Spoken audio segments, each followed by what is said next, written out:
दादा आंबेडकर।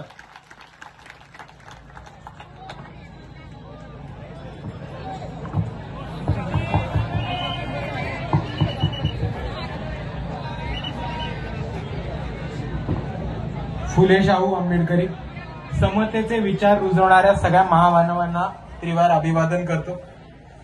मंचावर उपस्थित सगळे मान्यवर, इथे उपस्थित सगळ्या माझ्या माता भगिनींनो, माझ्या बंधूंनो आणि या क्रांतीतल्या साथीदारांनो, तुम्हा सर्वांना माझा क्रांतिकारी जय भीम। आज आपण मुक्तीभूमी येवला इथे जमलो।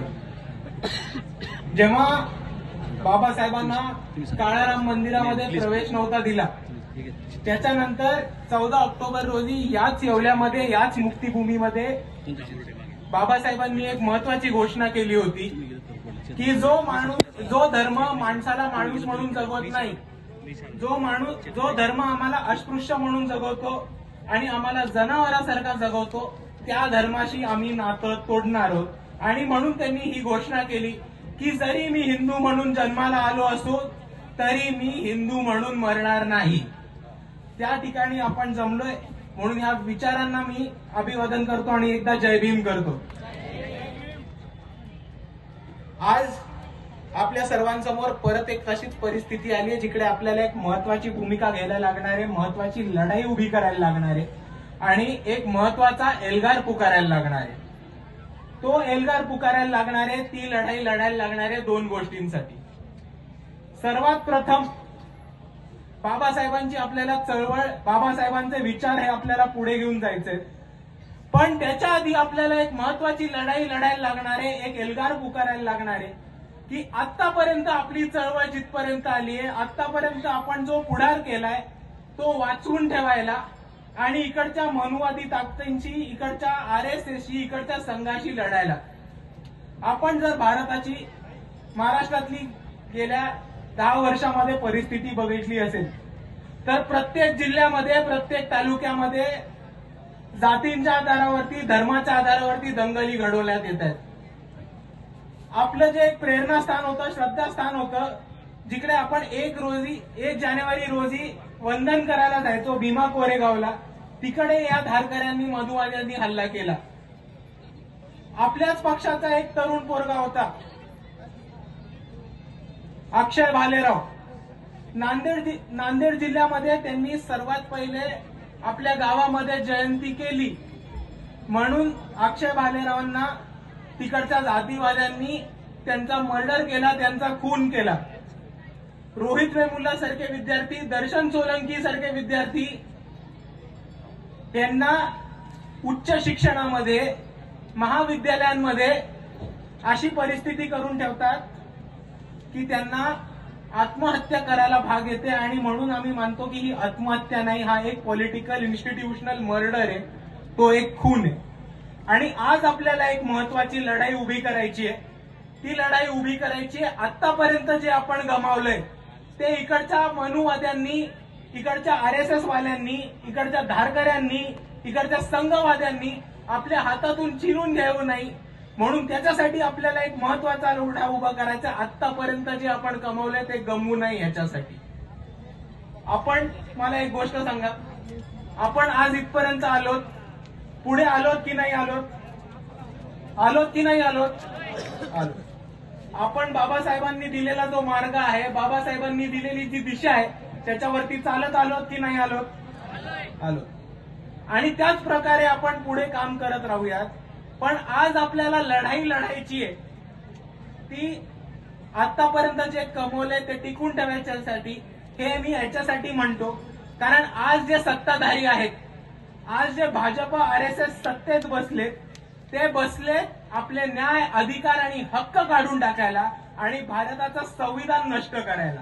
आणि त्याच्यासाठी आम्ही असं मानतो की आतापासून आपण जी लढाई लढणार आहोत आणि गेले 10 वर्षाची लढाई लढत आलो, ती एका बाजूला आपण आपली चळवळ पुढे घेऊन जायला लढतो, पण दुसऱ्या बाजूला आपण लढतोय ती आपलं संविधान वाचवायला, आपले न्याय, हक्क आणि अधिकार जे आपल्याला डॉक्टर बाबासाहेब आंबेडकरांनी आपल्याला आपल्या संविधानामध्ये दिलेले ते वाचवून ठेवायला। आणि मित्रांनो, तुमच्या समोर मी एक गोष्ट मांडतो की जर आपण सगळे एकत्र आलो, जर आपण सगळे एकत्र येऊन एक मुठ्ठी बनवली आणि जर आपण इकडच्या मनुवाद्यांना, धारकऱ्यांना, दहशतवाद्यांना, जातीवाद्यांना, नागपूरच्या अर्ध्या चड्डीवाल्यांना जर आपण आपली ताकद दाखवली तर एक गोष्ट लक्षात ठेवा, कोणी आपलं काही उकाडू नाही शकत. त्यांना आपण छाती ठोकपणे म्हणू शकतो कि मामू तुमको जो करना है करो, तुम हमारा घंटा उखाड़ नहीं सकते.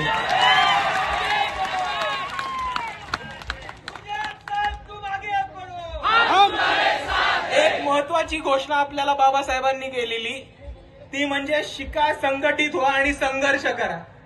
आता मला एक गोष्ट सांगा, इकडे जितके पण लोक जमलेत, आपण त्या दिशेने चालतोय की नाही चालतोय? चालतोय. आता इकडे जे तरुण बांधव आहेत, जे युवा वर्ग आहेत, ज्या माझ्या तरुण वर्गातल्या बंधू आहेत, भगिनी आहेत, त्यांना मला एक प्रश्न आहे. आपण सर्व शिक्षण घेता? हात वर करून सांगा. आपण सर्व शिक्षण घेता? अभ्यास करता? नक्की बाळासाहेब बसले, खोटा नका बोलू. शिक्षण घेता, अभ्यास करता? आता मला एक गोष्ट सांगा खास करून, की आपण शिक्षण घेता, अभ्यास करता, आपल्या सर्वांना पास व्हायची गॅरंटी आहे? हो. आता मला अजून एक खरा प्रश्न सांगा. अभ्यास करतो, शिक्षण पण करतो, पास व्हायची पण गॅरंटी आहे, पण पास झाल्यानंतर खरं मला विचार करून, एक मिनिट विचार करून सांगा की पास झाल्यानंतर असे किती लोक आहेत ज्यांना खात्री आहे, ज्यांना आश्वासन आहे, ज्यांना गॅरंटी आहे की मला इकडे नोकरी मिळणार आहे? नाहीये. असे खूप कमी लोक आहेत. आणि जसं मी म्हणतो की एका बाजूला आपल्याला एक लढा उभा करायचा आहे, आतापर्यंत जे कमवले ते वाचवून ठेवायला, दुसऱ्या बाजूला आपल्याला लढा उभा करायचा आहे बाकीच्या गोष्टी हासिल करायला. आणि इकडच्या ज्या व्यवस्थेने परिस्थिती करून ठेवली आहे, आज आपण सर्व म्हणतात, सगळे तरुण बांधव इकडे एका आवाजात म्हणतात की आम्ही अभ्यास करतो, शिक्षण घेतो, बाबासाहेबांनी म्हटल्याप्रमाणे अभ्यास करतो आणि शिक्षण घेतो, पण आज आम्हाला नोकरीची गॅरंटी नाहीये, नोकरीचं आश्वासन नाहीये. ते का नाहीये? कारण एका बाजूला भाजप मोदींनी जे करून ठेवले त्याच्यामुळे आपल्या देशाची अर्थव्यवस्था कोलवडली आहे. दुसऱ्या बाजूला बाळासाहेब म्हणतात तसे नरेंद्र मोदी आणि इकडचं भाजप दारुड्यासारखा हे देश विकायला निघायला लागलंय. आपलं एअर इंडिया विकायला निघालेत, इंडियन रेल्वेज विकायला निघालेत, BSNL विकून टाकले, आपले जितके पण बंदर असतील, पोर्ट असतील ते विकून टाकले, महाराष्ट्राचं MSEB आता जिल्हा पातळीवरती विकायला निघाले, BEST मुंबई मधलं ऑलरेडी अदानीच्या खिशात टाकून दिलंय.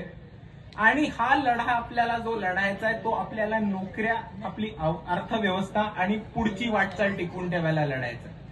आपण सर्वांनी एक लक्षात घेऊया की आज आपण एका पद्धतीने पुढे चाललोय, जोरदार पद्धतीने पुढे चाललोय. आणि इकडचे जे प्रस्थापित आहेत, इकडचे जे आतापर्यंत सत्ताधारी आहेत, त्यांना आपली वाटचाल बघून त्यांची इकडे अक्षरशः फाटतीये अशी वस्तुस्थिती. एक लक्षात ठेवा की आज आता कोणताही असा क्षेत्र नाहीये ज्याच्यामध्ये आपण आपला ठसा उमटला नाहीये. आपल्याच महाराष्ट्राचे सिद्धांत कांबळे आहेत, त्यांनी मागच्या महिन्यामध्ये एशियन गेम्स मध्ये ब्रॉन्झ मेडल रनिंग रेसमध्ये भारतासाठी मिळवलं. मोना मेश्राम आहेत, ज्या क्रिकेटमध्ये भारताच्या कॅप्टन राहिलेल्या आहेत आणि ज्या क्रिकेट खेळतात. आपण जर 10 वर्षापूर्वी टीव्ही लावला असेल तर आपल्याला टीव्हीवरती एकही चित्र दिसणार नाही ज्याच्यामध्ये आपलं प्रतिनिधित्व होतं. जर 10 वर्षापूर्वी कुठलीही सिरियल सिनेमा काढला असेल तर त्याच्यामध्ये असं बघून वाटतं की ह्या देशामध्ये दलित किंवा बौद्ध राहतच नाहीत का. पण आज ती परिस्थिती बदलली आहे. आज इकडे नागराज मंजुळे असतील, पार रणजित असतील, नीरज घेवान असतील, त्यांनी आपलं प्रतिनिधित्व मोठ्या चित्रपटामध्ये उभं करणं सुरू केलंय. दुसऱ्या बाजूला जे एक ब्लॉक चेन एक्सपर्ट म्हणून उभे राहिले तसे गौरव सोमवंशी आहेत. आणि आपण ह्याचा सगळ्याचा अभ्यास केला आणि या सगळ्याचं आकलन एका बाजूला ठेवलं तर आपल्या सर्वांच्या समोर येईल की आपण कुठल्याही बाजूनी कमी पडत नाही आहोत, आपण कुठल्याही क्षेत्रात मागे नाही आहोत. मग ह्यांचं षडयंत्र कसं बदललं की ह्यांनी या देशामध्ये खासगीकरणाची सुरुवात केली. इकडच्या अंगणवाड्या बंद करायचा प्रयत्न केला, पब्लिक शाळा बंद करायचा प्रयत्न केला, ज्यांनी आपल्या शिक्षणाचे मार्ग बंद होतील. बरेच महाराष्ट्रातले, भारतातले महाविद्यापीठ असतील, त्या महाविद्यापीठांना, महाविद्यालयांना खासगीकरणाचं स्वरूप चालू केलं म्हणजे आपल्या पोरांना तिकडे ऍडमिशन नाही मिळणार. जितकं जितकं खासगीकरण हे पब्लिक सेक्टरमध्ये आणत जातील तसं तसं आरक्षणावरती मोठी गदा येत जाईल आणि आपल्या प्रगतीचा, आपल्या प्रोग्रेसचा रस्ता तिकडेच अडकला जाईल. आणि ह्या सर्वांवरती आपल्याला मात करायचा असेल तर त्याला एकच उपाय आहे.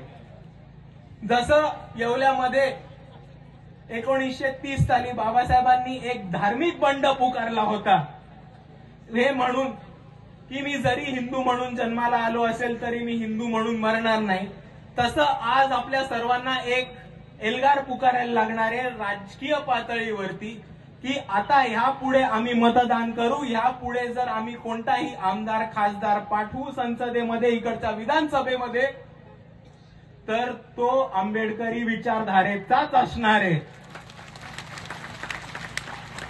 आणि मित्रांनो, आज जी देशाची दुर्मिळ अर्थव्यवस्था आहे, आज जे खासगीकरण चालू आहे, आज जे कंत्राटीकरण चालू आहे, त्यावरती आपल्याला उपाय करायचा असेल तर त्याला एकच उपाय आहे, त्याच्यावर मात करायला एकच उपाय, तो म्हणजे ह्या भारतातली आणि ह्या महाराष्ट्रातली सत्ता आपल्या हाती घेणं.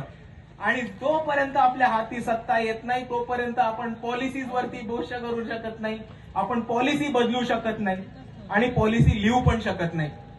म्हणून आपल्याला हाच निर्धार करायचा आहे की आपण येणाऱ्या सगळ्या लढ्यांमध्ये एक महत्वाची राजकीय भूमिका घेऊ आणि त्याच वाटचालीने चालू. आपल्या सर्वांना पक्ष माहितीये? आपल्या सर्वांना पक्ष माहितीये? काय पक्षाचं नाव? काय पक्षाचं नाव? मोठ्याने म्हणा, नाशिक मधल्या प्रास्ताविकांना जाऊ देत. काय पक्षाचं नाव? अजून जरा मोठ्याने करा. नागपूर मधले अर्धे चड्डी वाजले हादरले पाहिजेत. काय आपल्या पक्षाचं नाव? आणि एक शेवटचा, दिल्लीमध्ये बसलेल्या नरेंद्र मोदी आणि अमित शहा हादरले पाहिजेत अशा आवाजासाठी. काय आपल्या पक्षाचं नाव? एकच नंबर. मित्रांनो, एवढं म्हणून थांबतो. जय भीम, नमो बुद्धाय.